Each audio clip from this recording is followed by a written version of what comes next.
जिस पासवान का नाम लिया गया है वो पासवान अकेले नहीं है, उसके पीछे अदृश्य कुछ शक्तियां हैं जिनके चलते हमको मालूम है यहाँ पर कि ऐसी शक्तियां यहाँ पर है कि जिसके चाहने पर ही हवा इधर उधर चलती है। जहाँ दलित लोग रहता है और ज्यादा कीमती जमीन हो गई है तो उन लोगों को परवाना मिला है तो न परवाना मिला है तो उन लोगों को वहाँ से इन प्रकार हटा दिया जाता है। 16 एकड़ जमीन में 15 एकड़ 59 डिसमिल जमीन है और अब सड़क के किनारे हो गया है।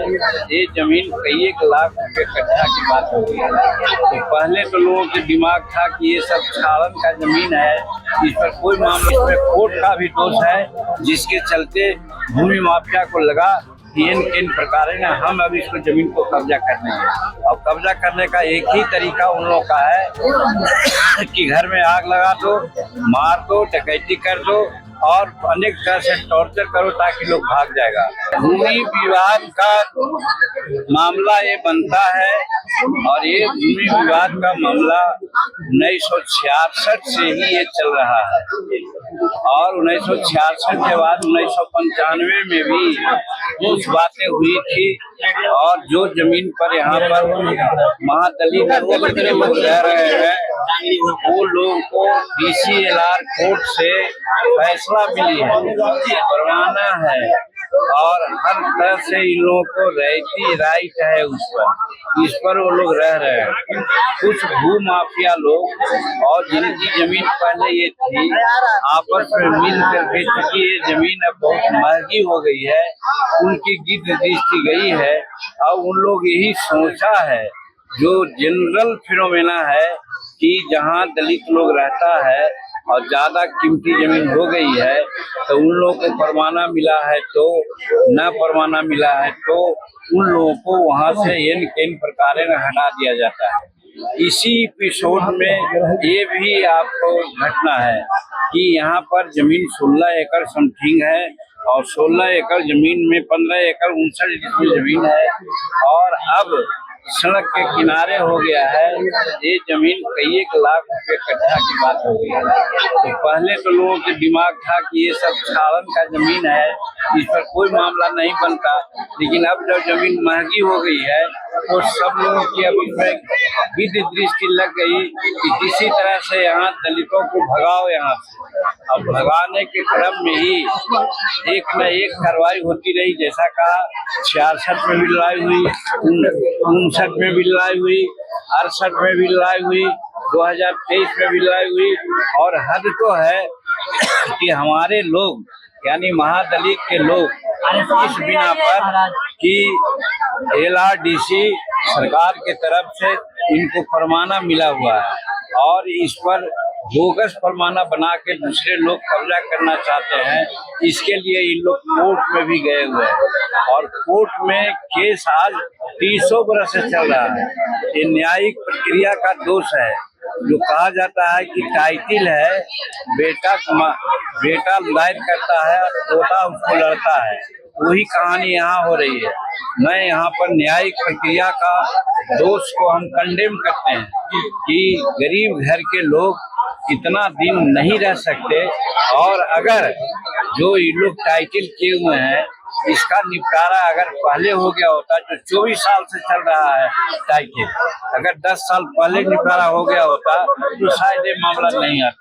तो इसमें कोर्ट का भी दोष है जिसके चलते भूमि माफिया को लगा कि इन प्रकार है ना हम अब इसको जमीन को कब्जा करने हैं। और कब्जा करने का एक ही तरीका उन लोगों का है कि घर में आग लगा दो, मार दो, डकैती कर दो और अनेक तरह से टॉर्चर करो ताकि लोग भाग जाएगा। हम धन्यवाद देते हैं यहाँ के लोगों को, गिद्धौर और कृष्णानगर के महादलितों को, कि जो आज तक खड़े हुए हैं। प्रशासन से हमने पूछा तो प्रशासन का जानकारी का अभाव है। उन लोगों ने कहा कि मात्र 3 बरस से लोग रह रहे हैं, जो कि सफेद झूठ है। ये 3 बरस से नहीं, 1966 से रह रहे हैं। एक साधु नाम आपसे बताया अभी वो बेचारा बोलता है कि हमारे बाबा भी रह रहे थे यहाँ पर और वहाँ से आज तक हम लोग रह रहे हैं, हमारा जन्म यहीं पर हुआ है। तो प्रशासन का दोष ये है कि वास्तविकता को छिपा रहा प्रशासन, नहीं छिपाना चाहिए था। नियम है कि किसी की रहती जमीन भी अगर है और 12 बरस तक इस पर कब्जा है तो उस जमीन का टाइटल हक हमको मिलता है। ये सरकार की नीति है, नियम है, उसके आधार पर भी इनको टाइटल मिलना चाहिए था। जब इनको DCLR का कागज मिला हुआ है तब फिर वैसी परिस्थिति में इतना सुनिए ना इस बात को, इतना दिन खींचना उचित नहीं था। अगर टाइटल का क्लियरेंस हो जाता तो आज इन लोग कब्जा में रहता और ये मामला नहीं होता। इसीलिए ये मामला न्यायिक दोष के चलते भी है। और तीसरी बात यह है कि प्रशासन के लोग इस मामला को दबाना चाह रहे हैं। वो लोग 2-3 साल से रहे हुए बतला रहे हैं। इसका मतलब है भू माफियाओं को साथ दे रहे हैं, जबकि सच्चाई है कि 1966 से लोग रह रहे हैं। बाबा पर बाबा भी रह रहे हैं, उनके पोता पर पोता भी यहाँ पर रह रहे हैं।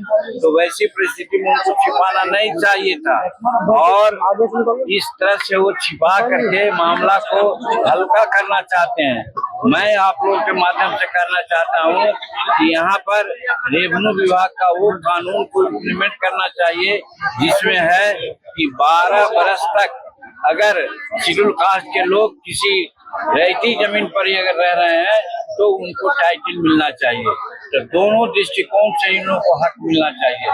अब जो आग लगाया है पेट्रोल छील करके, हमको समझ में आ रहा है कि जिस पासवान का नाम लिया गया है वो पासवान अकेले नहीं है, उसके पीछे अदृश्य कुछ शक्तियां हैं जिनके चलते हमको मालूम है यहाँ पर ऐसी शक्तियां यहाँ पर है कि जिसके चाहने पर ही हवा इधर उधर चलती है। उनके कहने से हवा भी नहीं इधर उधर कर सकती है। फिर ये घटना घट गई, इसका मतलब है कि अदृश्य रूप में वो लोग भी इस घटना को साथ दे रहे हैं। तो हम मांग करते हैं कि इस घटना का CBI जांच हो, क्योंकि एक घर का मामला नहीं है और एक जगह का मामला नहीं है। बिहार में प्राय विधानसभा में भी हमने कहने का काम किया है कि बिहार में आज जो जमीन है गरीबों को मिली है उस पर कब्जा नहीं होने दे रहा है, परवाना खरीद ले रहा है, परवाना चोरी कर लेता है, परवाना से जबरदस्ती कब्जा कर लेता है और अपना परवाना और रसीद कटा लेता है। ऐसा गैंग की छुट्टी है यही।